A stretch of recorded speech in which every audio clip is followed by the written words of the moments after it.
Okay, so good morning, everyone. In this lecture, we will be discussing the basic about the force vibration first. Till now, we have covered the natural vibrations. Natural vibrations was the vibrations whenever no exciting force was inducing on an element. ठीक है, अभी तक हम लोगों ने जो discuss किया था वो नेचुरल वाइब्रेशन डिस्कस किया था, नेचुरल वाइब्रेशंस।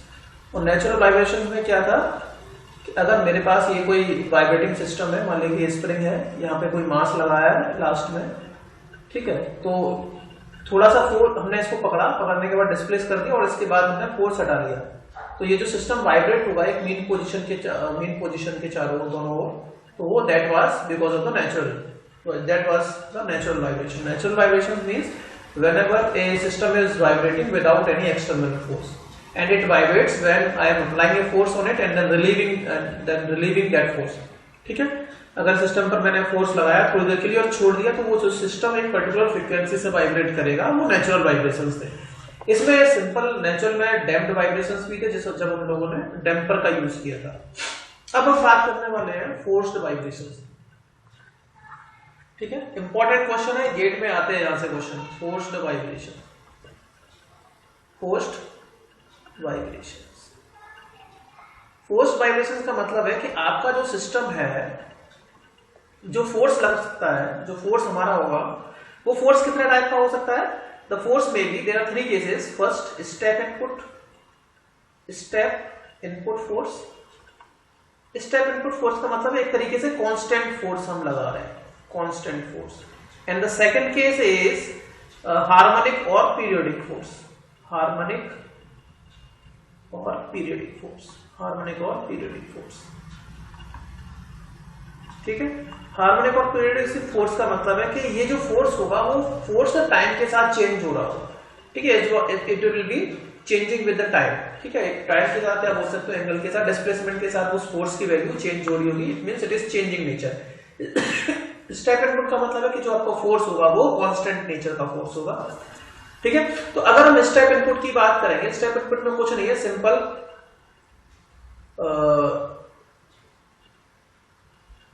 अगर स्टेप इनपुट, पहला जो सिस्टम है फोर्स वाइब्रेशन का, वो स्टेप इनपुट है, पहला केस है step input.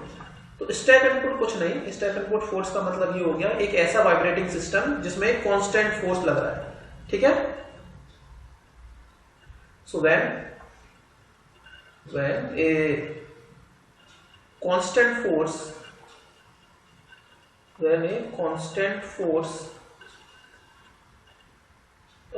is applied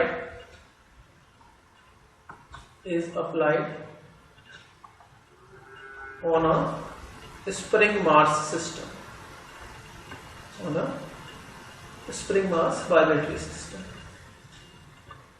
spring mass vibratory system. ठीक है, स्प्रिंग मास वाइब्रेटरी सिस्टम। तो सिंपल कुछ नहीं होगा, आपके पास मास होगा इस तरीके से,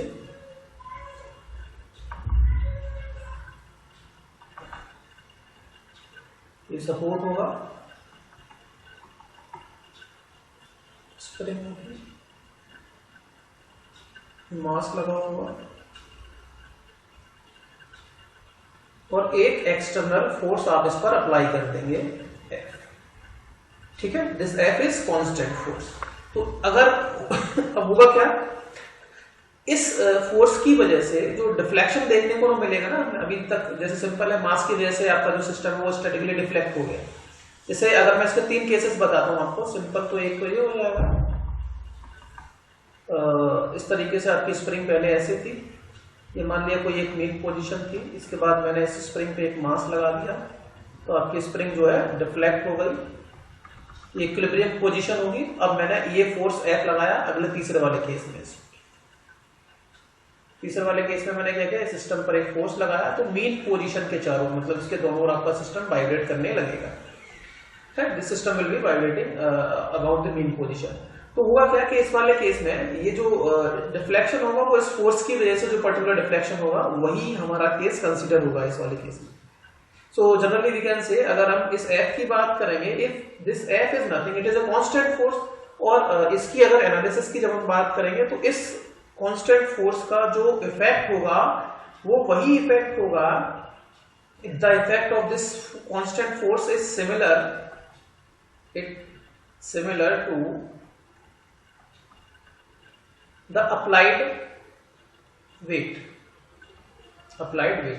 मतलब इस फोर्स का ज्यादा कुछ इफेक्ट नहीं है। इस फोर्स को हम इस तरीके से मान सकते हैं कि इस बॉडी का, इस मास का जो पर्टिकुलर ये जो वेट लग रहा है, एंड में जो एक वेट हमने लगाया है, उस वेट का जो इफेक्ट होता है वही effect, the same effect can be considered by this constant force.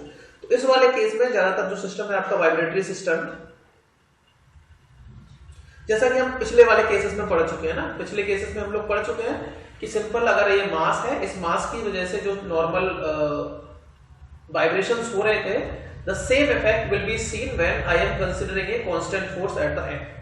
ठीक है, constant force at the end, जो भी सिस्टम आपको देखने को मिलेगा वही रहेगा।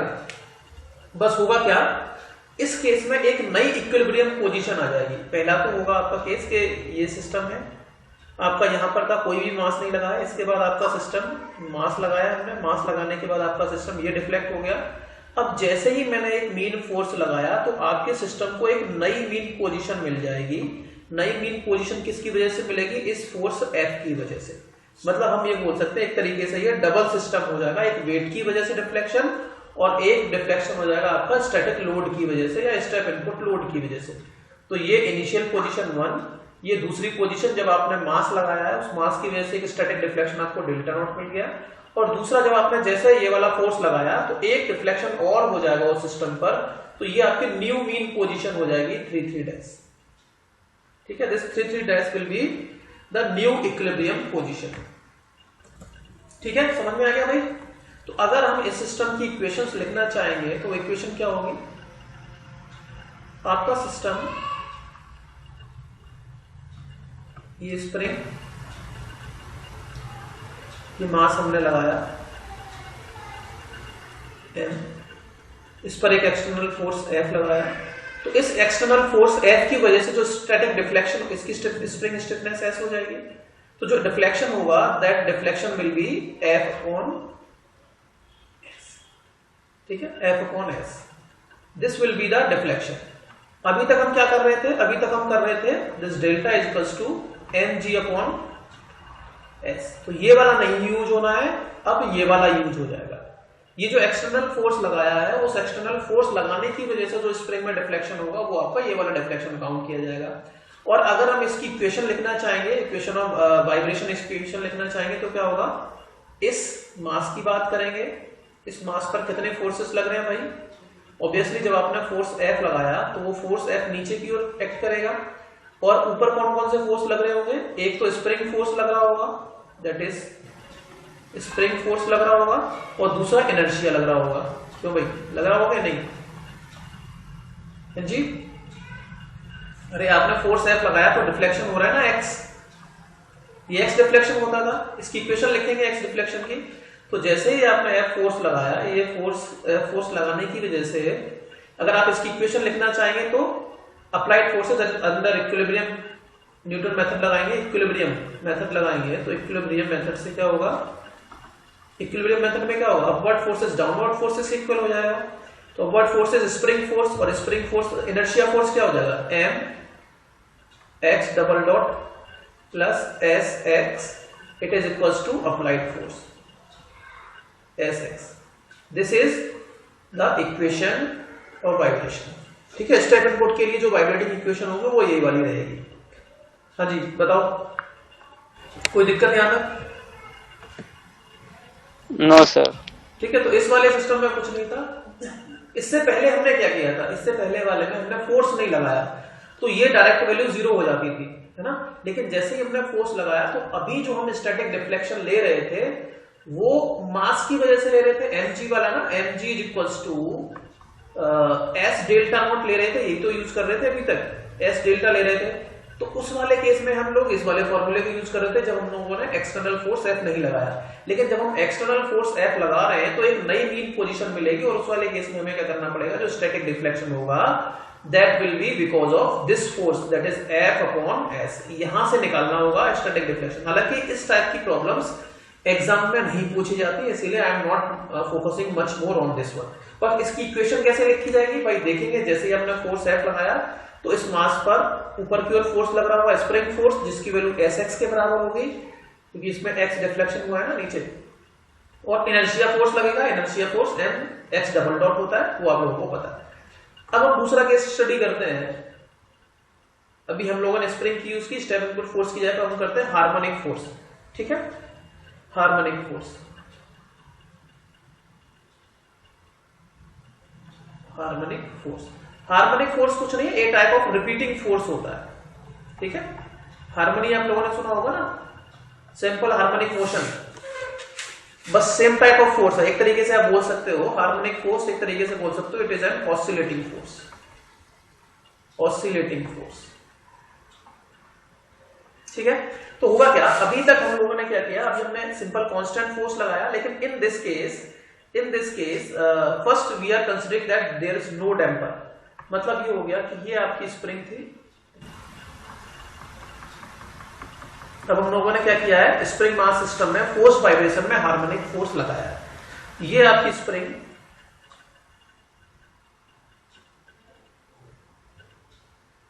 ठीक है, ये एक पोजीशन मान लिया, ये वाली पोजीशन है आपके सिस्टम की,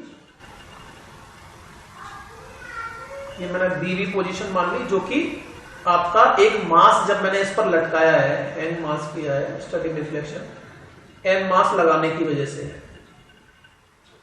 ठीक है, तो आपका पोजीशन, मेन पोजीशन ये है। अब मैंने क्या किया, इस पर, इस सिस्टम पर मैंने क्या किया है, एक फोर्स और लगा दिया था, harmonic force. I have applied an harmonic force, और आपका जो सिस्टम है वो नई मीन पोजीशन के अबाउट आपका सिस्टम वाइब्रेट करने लगेगा। ठीक है, ये जो पोजीशन है दिस बीवी is static equilibrium position, static, this position is static equilibrium position.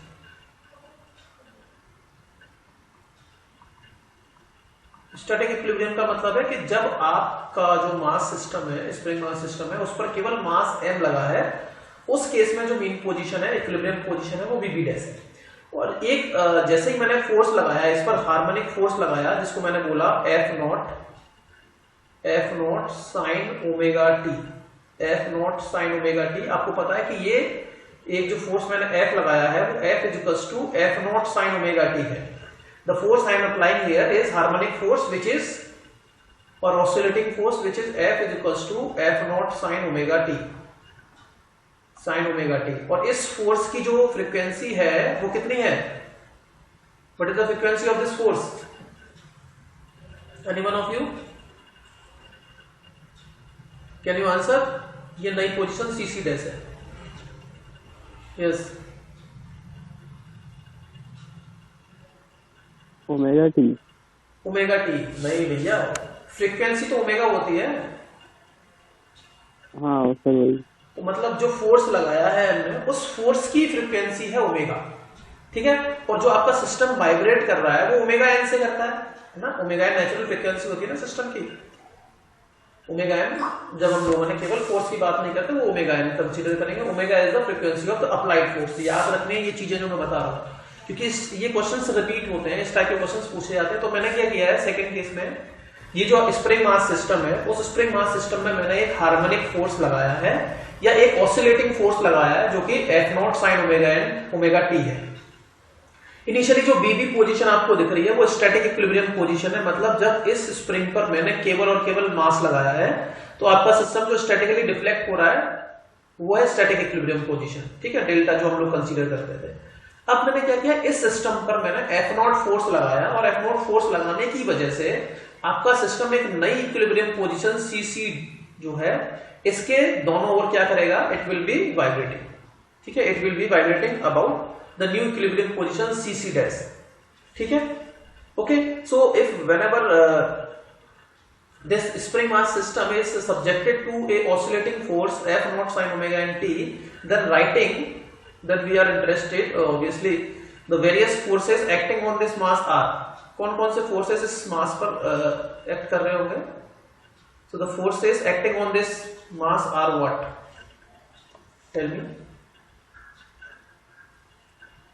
The forces acting on this mass m at any instant are what. कौन कौन से फोर्सेस लग रहे होंगे भाई? तो देखो सबसे पहले देख लेते हैं, अगर मास है तो इनर्शिया फोर्स लग रहा होगा ऑब्वियसली, तो इनर्शिया फोर्स ऊपर की ओर लगेगा Fi, ठीक है। और कौन सा लगा हुआ? स्प्रिंग लगी है, तो ऑब्वियसली स्प्रिंग लगी है तो ऊपर स्प्रिंग फोर्स लगेगा, हाँ जी, Fs लगेगा। और एक्सटर्नली जो फोर्स हमने नीचे लगाया है दैट इज F, जिसकी value F0 sin omega t के बराबर है, ठीक है। यहां तक किसी को कोई दिक्कत? तो ये Fi क्या है? Fi क्या है? ये आपका इनर्शिया फोर्स हो गया, ये आपका कौन सा फोर्स हो गया? Inertia force. तो वाइब्रेटिंग सिस्टम में कितने फोर्सेस होते हैं? एक इनर्शियल कंपोनेंट होना चाहिए, तो इनर्शिया फोर्स हो गया। Fs ये कौन सा? स्प्रिंग फोर्स, एक तरीके से कौन सा फोर्स होगा? रिस्टोरिंग फोर्स, क्यों? ये आपका स्प्रिंग फोर्स हो गया ना, स्प्रिंग फोर्स जो एक तरीके से कौन सा फोर्स है? रिस्टोरिंग फोर्स है, दिस इज रिस्टोरिंग फोर्स। और ये आपका इस वाले केस में अप्लाइड फोर्स है, ठीक है। This is the applied force, और you can say impressed oscillating force, impressed oscillating force, जो कि हम लोगों ने अप्लाई किया है, क्योंकि अब आपका जो सिस्टम है एक्सटर्नली हमने एक फोर्स अप्लाई किया है, तब देख रहे हैं कि आपका सिस्टम कैसे वाइब्रेट करेगा। So obviously the equation for vibration will be the equation of motion, the equation of motion. ये जो सिस्टम वाइब्रेट कर रहा है उस वाइब्रेटिंग सिस्टम की जो मोशन की इक्वेशन होगी वो क्या हो जाएगी? अपवर्ड फोर्सेस इनर्शिया फोर्स और स्प्रिंग फोर्स होंगे, और डाउनवर्ड फोर्स किसके बराबर है? इक्विलिब्रियम मेथड अप्लाई करेंगे, न्यूटन मेथड। तो डाउनवर्ड फोर्स कौन सा लग रहा है? हार्मोनिक एक्साइटिंग फोर्स F, तो ऑब्वियसली ये हो जाएगा mx double dot plus sx, it is equals to F0 sin omega t, ठीक है। This is the governing equation of the motion of this vibration, ठीक है। हाँ जी, इज इट क्लियर? अच्छा, आप लोगों में से कौन बताएगा ये F0 क्या है? What is F0? एम्पलीट्यूड। किसका बेटा बताओ? मैक्सिमम वेव का नहीं, अप्लाइड फोर्स का मैक्सिमम जो वैल्यू है, अप्लाइड फोर्स का सर। हाँ, अप्लाइड जो फोर्स है उसकी मैक्सिमम वैल्यू F0 के बराबर है, इससे ज्यादा फोर्स नहीं लगा सकते हैं, क्योंकि ओमेगा टी मैक्सिमम 1 हो सकता है ना, तो ये F0 की वैल्यू मैक्सिमम वैल्यू हो सकती है, ठीक है। तो this is the governing equation. अब जिस तरीके से हमारे पास गवर्निंग इक्वेशंस होती थी, हम उसका सॉल्यूशन निकाल देते हैं। सिस्टम होता है तो हमें उसकी solution, we want to find out the solution of that particular problem, उस प्रॉब्लम का सॉल्यूशन निकालना। Obviously this is the equation of vibration, governing equation. तो इसका सॉल्यूशन अगर हम बात करेंगे, अगर हम इसका सॉल्यूशन देखेंगे तो वही सिंपली, अगर ये पर्टिकुलर इक्वेशन है तो सॉल्यूशन क्या होगा? CF प्लस PI, क्यों भाई? अगर ये हमारे पास कैसे पार्शियल एक डिफरेंशियल इक्वेशन है कि नहीं? It is a differential equation, normal differential equation है कि नहीं? और इसका सॉल्यूशन क्या होगा? CF plus PI।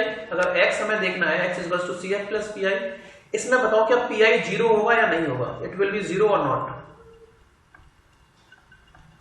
इस इक्वेशन का mx dot plus sx equals to F0 sin omega t, क्या इसका PI 0 होगा या नहीं होगा? Yes sir. नहीं होगा। क्यों होगा भाई? राइट साइड में 0 नहीं है ना, राइट साइड में 0 नहीं है, 0 होता तो PI, हाँ, इसीलिए इसका 0 नहीं होगा, ठीक है। अब ये मुझे बताओ, इसका मतलब इसका CF तो वही आएगा जो हमने ये वाली इक्वेशन का सॉल्यूशन निकाला था, आपको याद होगा।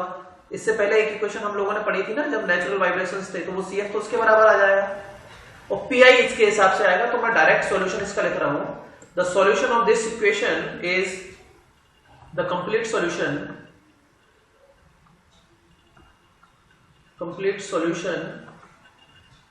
ऑफ द इक्वेशन इज, इससे पहले वाली इक्वेशन का जो कंप्लीट सॉल्यूशन होगा x is equals to capital X sine omega n t plus pi plus F0 upon S upon 1 minus omega upon omega n square sine omega t. This is the complete solution of this equation. So obviously there are two harmonic in this case, there are two harmonic.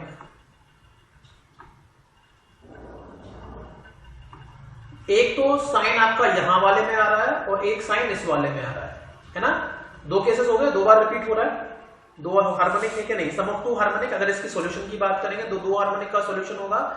एक तो जो आपका wait लगा है, मास लगा है, उस मास की वजह से जो डिफ्लेक्शन हो रहा है एक तो वो वाला होगा, और दूसरा जो डिफ्लेक्शन होगा जो आपका एक्सटर्नली अप्लाइड जो फोर्स है उस पर्टिकुलर सिस्टम के अंदर, उसकी वजह से जो डिफ्लेक्शन हो रहा है, तो उन दोनों का जो सम होगा वही आपका नेट डिफ्लेक्शन होगा। ठीक है, तो ये आपका this is capital X is the maximum amplitude due to the weight, omega n natural frequency of the system, phi is the phase difference that is also constant, f not upon s upon 1 minus omega upon omega n square and sin omega t. ठीक है, तो this is the solution of this particular problem. इसका मतलब क्या है क्या नहीं वो मैं आपको बताऊंगा, बट एक चीज आपको याद रखने वाली है,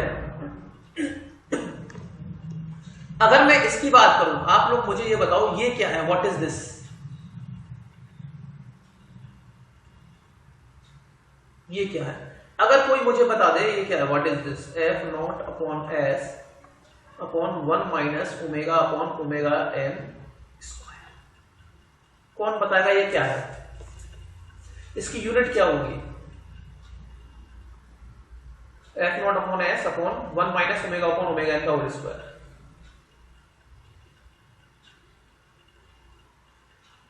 यस,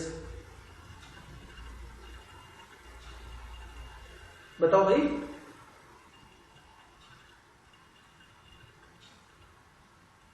अरे भाई साहब ये क्या है, ये क्या है, ये बताओ।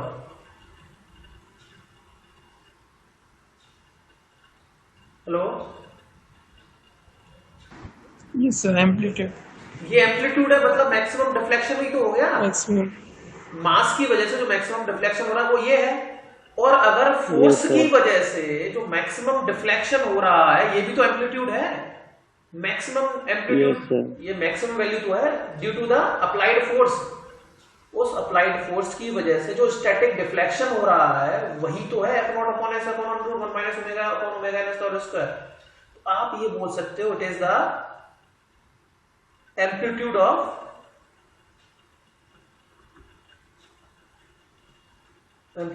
Static deflection.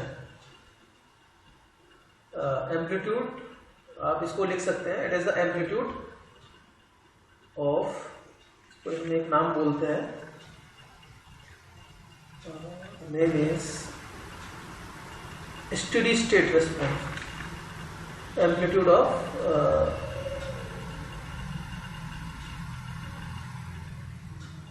maximum deflection due to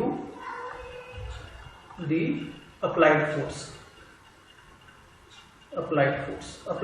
की वजह से जो मैक्सिमम डिफ्लेक्शन आया। ठीक है, चलिए, तो ये आपका केस हो गया इस तरीके से कि हम लोगों ने, जब सिंपली है, हालांकि इसका अभी वेटेज पता चलेगा जब हम क्वेश्चंस करेंगे। ये टर्म आपको याद रखना है। तो एक तरीके से दो चीजों का है, हालांकि इसका ग्राफ में आपको नहीं बता रहा, उतना चीजें भी इंपॉर्टेंट नहीं, बस थोड़ा सा बेसिक आइडिया आपको होना चाहिए। ठीक है, अब जो इंपॉर्टेंट केस है वो हम बात करेंगे फोर्स्ड डैम्प्ड वाइब्रेशंस। अभी तक तो हम लोगों ने केवल नेचुरल वाइब्रेशंस की बात की थी, हम फोर्स्ड डैम्प्ड वाइब्रेशंस की बात करेंगे। ये इंपॉर्टेंट है, forced damped vibrations.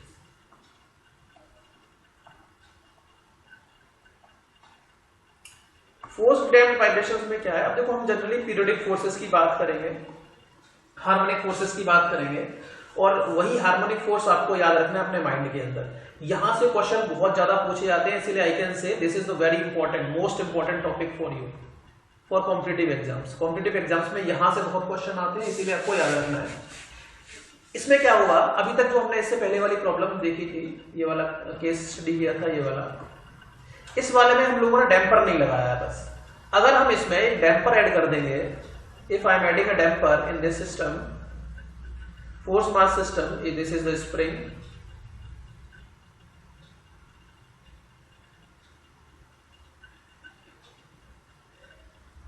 A mass is attached at the end. Here I am attaching a damper in this.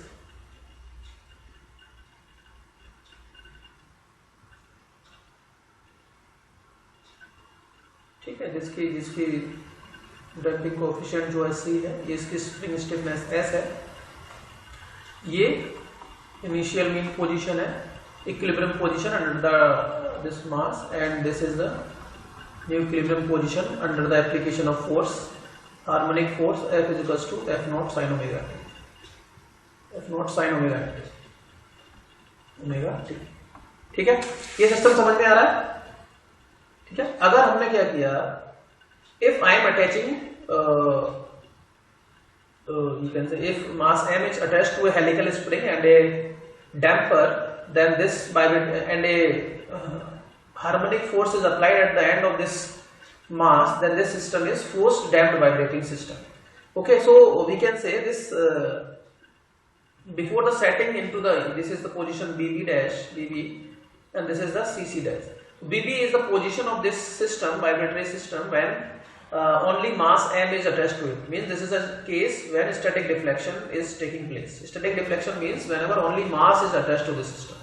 इसमें अगर केवल आपने मास लगाया है तब ये BB डैश BB पर है, और जैसे ही आपने फोर्स, एक्साइटिंग फोर्स F लगाया तो नई इक्विलिब्रियम पोजीशन आपको मिलेगी, वो कौन सी हो जाएगी, CC.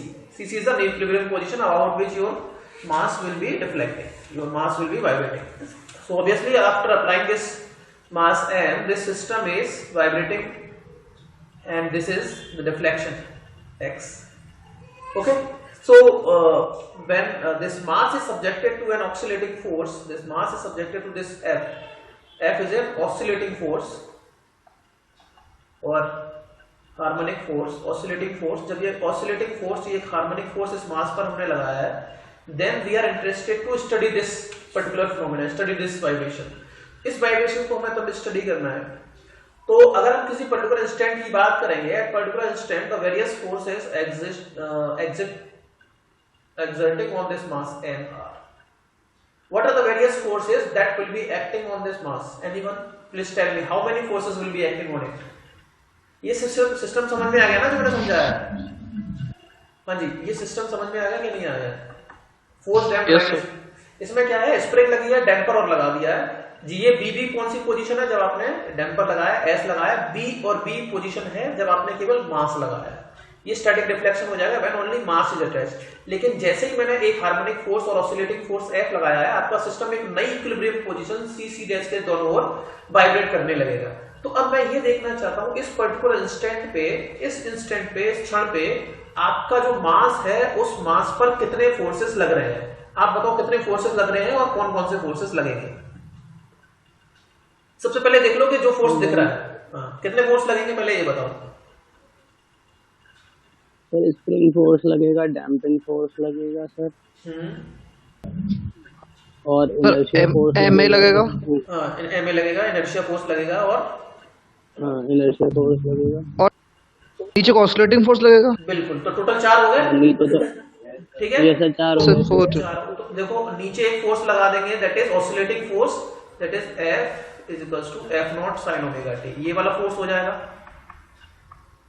ऊपर कौन सा फोर्स लगेगा भाई, स्प्रिंग फोर्स लगेगा, दैट इज Fs, जिसकी वैल्यू किसके बराबर होगी, mass into acceleration, that is x double dot inertia force होगा, ये Fi इनर्शिया फोर्स लगेगा. दूसरा कौन सा लगेगा, स्प्रिंग की वजह से जो फोर्स होगा, दैट इज Fs, जिसकी वैल्यू क्या होती है, स्प्रिंग स्टिफनेस इनटू x. और तीसरा होता है damping force, Fd, damping force लगेगा, जिसकी वैल्यू कितनी हो जाएगी, C इंटू V. हाँ, V या x नॉट. ये ठीक है, कोई दिक्कत नहीं. अब क्या करना है, just writing applying the equilibrium position और न्यूटन मेथड. ठीक है, तो न्यूटन मेथड अप्लाई करेंगे तो क्या हो जाएगा, इक्विलिब्रियम मेथड, क्योंकि इसकी अगर मैं डिफ्लेक्शन सॉरी इक्वेशन निकालनी होगी वाइब्रेशन की, so applying the equilibrium method,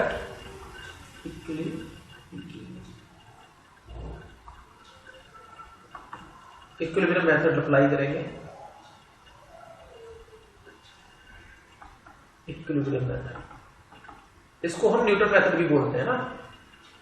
तो इसके मोशन को स्टडी करने के लिए क्या होगा, सबसे पहले इनर्शिया फोर्स लिखेंगे, that is inertia force plus mx double dot plus plus c damping sir force damping force plus spring force spring force spring harmonic oscillating force. Oscillating force. ठीक है, तो ये हो जाएगा mass into x double dot plus c into x dot plus s x is equal to f not sine omega T.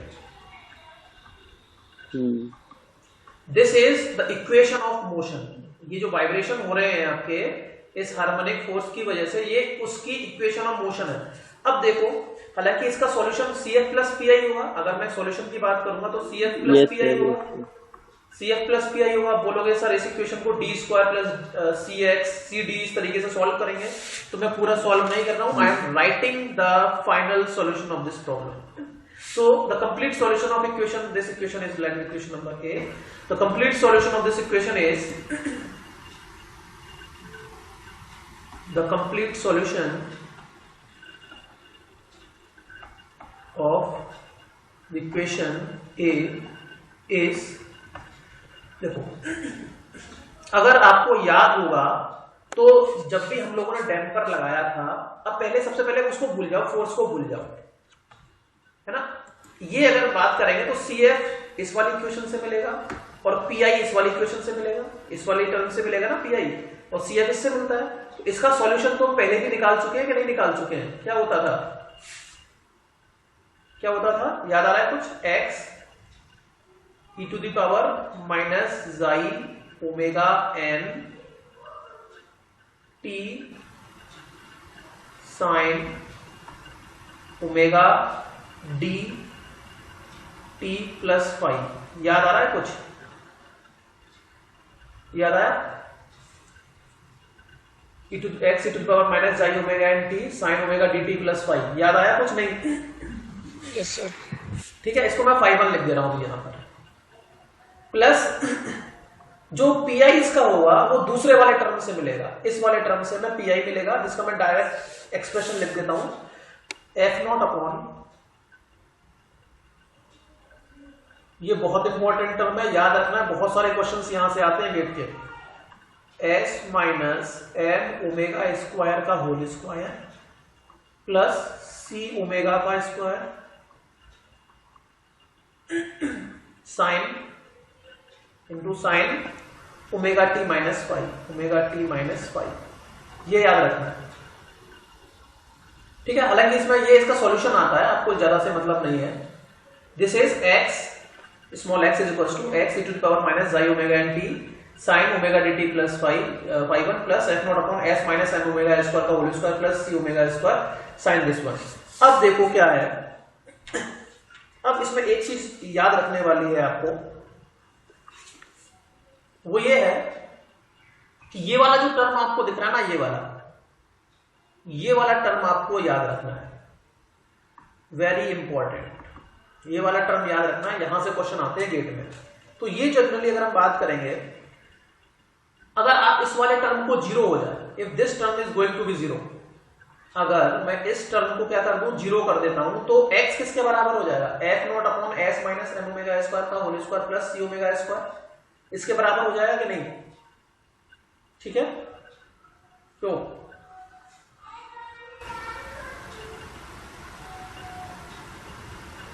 अगर मैंने बोला t is going to be infinity, अगर टाइम इंफिनिटी हो जाए, सुनना मेरी बात, अगर टाइम अगर इंफिनिटी हो जाए,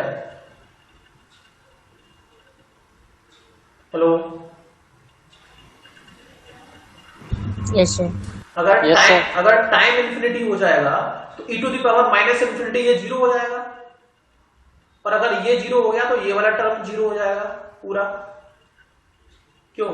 ये टर्म जीरो हो जाएगा, और यहां पर जो x की वैल्यू होगी, वो जो x हो जाएगा, वो x किसके बराबर आ जाएगा, f not upon under root s minus m omega square का whole square plus c omega का स्क्वायर, इसके बराबर आ जाएगा। ये भी 1 हो जाएगा, ये वाला टर्म हो जाएगा आपका 1, मैक्सिमम वैल्यू 1 हो जाएगी इसकी। तो इसको हम बोलते हैं एम्पलीट्यूड ऑफ, इसको हम एक नया टर्म दे देंगे, this is called a new term, जिसको हम नया टर्म बोल रहे हैं ए। तो ये याद रखना है, ये मैं आपको बताने वाला हूं। The amplitude of steady state response, the amplitude of steady state response, steady state response मतलब जब टाइम अनंत टाइम हो जाएगा, इनफाइनाइट हो जाएगा, उस टाइम पे आपका सिस्टम हम ये मान लेंगे कि रेस्ट में आ जाएगा, एक तरीके से स्टेडी स्टेट कंडीशन में आ जाएगा, अब वो मूव नहीं करेगा।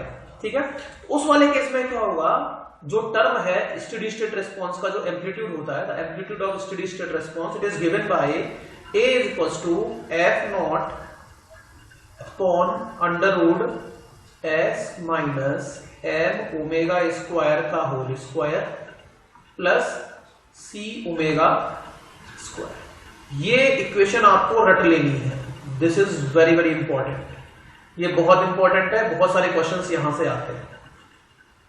ठीक है, a is equals to f not upon s minus m omega square का whole square plus c omega का स्क्वायर। ठीक है, ये क्लियर है? बोलो, ये समझ में आ गया? Yes sir. ये इक्वेशन याद हो गई कि नहीं? ये इक्वेशन याद करनी है आपको जल्दी से, f not upon under root s minus m omega square का whole square plus c omega का होल स्क्वायर। अब इसमें एक काम और करने वाला हूं मैं, एक काम और करने वाला हूं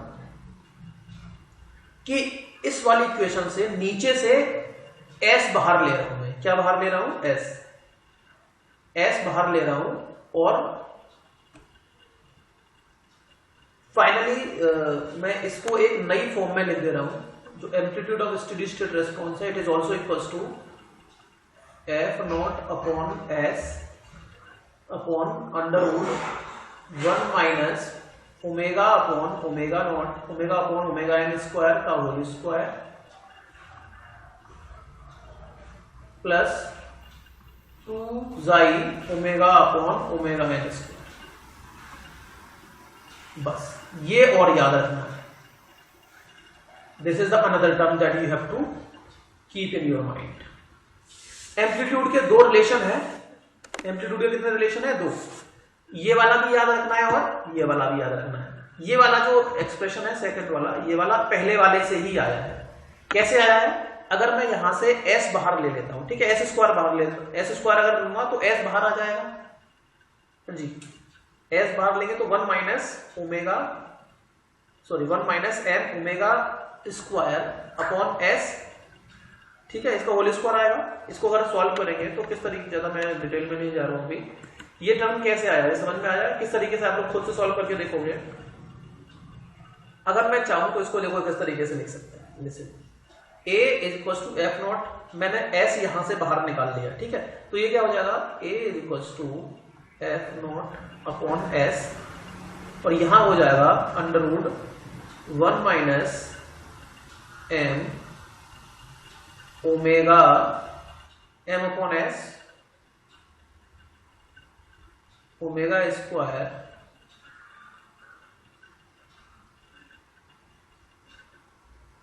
ठीक है का होल स्क्वायर प्लस सी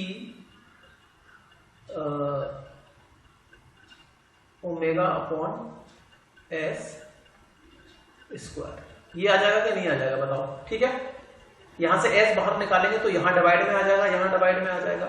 अब ये m अपॉन s क्या है? अगर इसको मैं लिखूं s अपॉन m बन गया कि नहीं बन गया? ये बताओ, ये s अपॉन m बन गया ना, m को नीचे ले जाएंगे तो s अपॉन m क्या होता है? s अपॉन m क्या होता है? Omega n. ये ओमेगा n हो गया, तो देखो अगले वाले टर्म में ये ओमेगा n आ जाएगा। यहाँ पे देखो ये ओमेगा n आ गया, 1 minus omega upon omega n square का होल स्क्वायर, है ना।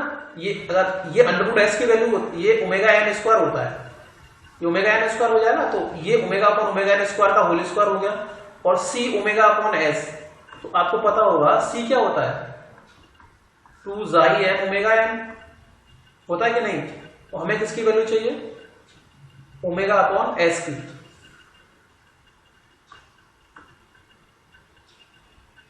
टू जाई ओमेगा अपॉन ओमेगा है, ओमेगा एन चाहिए लो, तो यहां से सी की वैल्यू रखोगे तो सी क्या आ जाएगा 2 xi n ओमेगा एन रख दो, इस वाले में 2 xi n ओमेगा एन रख दो, मतलब c into omega upon S, C की जगह 2 xi n ओमेगा एन, ठीक है। और n से डिवाइड करोगे तो सी स्क्वायर मतलब इस तरीके से बन जाएगा कुछ, ठीक है। एक बार खुद से सॉल्व करना तो हो जाएगा, टाइम ज्यादा लगेगा उसमें, तो मैं ज्यादा फोकस ज्यादा मतलब बता नहीं रहा हूँ। ये इस तरीके से पुट करेंगे वैल्यूज तो आपको ये वाला टर्म मिल जाएगा, ये याद रखना है और एक ये वाला याद रखना है, ये दोनों याद रखना है आप लोगों को। a equals to f not upon under root s minus m omega square का whole square plus c omega का होल स्क्वायर, और दूसरा है s equals to f not upon s under root s minus under root 1 minus omega upon omega n square का whole square plus 2 xi omega upon omega n का whole square. ये दोनों याद रखने हैं। लास्ट क्लास है मेरी आज, टूम की एक और क्लास है आप लोगों के साथ, उसमें मैं आप लोगों से ये पूछने वाला हूं दोबारा से, दोनों एक्सप्रेशन पूछूंगा। एम्पलीट्यूड ये क्या है, व्हाट इज दिस ए, क्या है amplitude of steady state response. Steady state response, steady state का मतलब है जब आपका सिस्टम रेस्ट कंडीशन में आ जाएगा, इनफिनिट टाइम के बाद हम बोलेंगे आपका सिस्टम जब रेस्ट में आने की कोशिश करेगा तो उस टाइम पे स्टेडी स्टेट रेस्पॉन्स, ठीक है। जब टाइम जो आपका है इन्फिनिटी हो जाएगा उस केस में हमने ये माना है become negligible, so the steady state response of the system. Steady state मतलब है जब पहला वाला पार्ट खत्म हो जाएगा और आपका सिस्टम केवल वाइब्रेटिंग के हिसाब से वाइब्रेट कर रहा होगा सेकंड केस में, तो उस वाले केस में हम लोगों ने देखा है this is called amplitude of steady state response, ये याद रखना, ठीक है। जिसका एक्सप्रेशन ये होता है, ये रखना है आपको, या याद कर लेना है, दोनों टर्म याद करना है, f not upon s upon this और एक इससे पहले वाला, ठीक है। चलिए बाकी हम नेक्स्ट क्लास में डिस्कस करेंगे, लास्ट क्लास होगी आई थिंक। चलिए नाउ यू कैन लीव।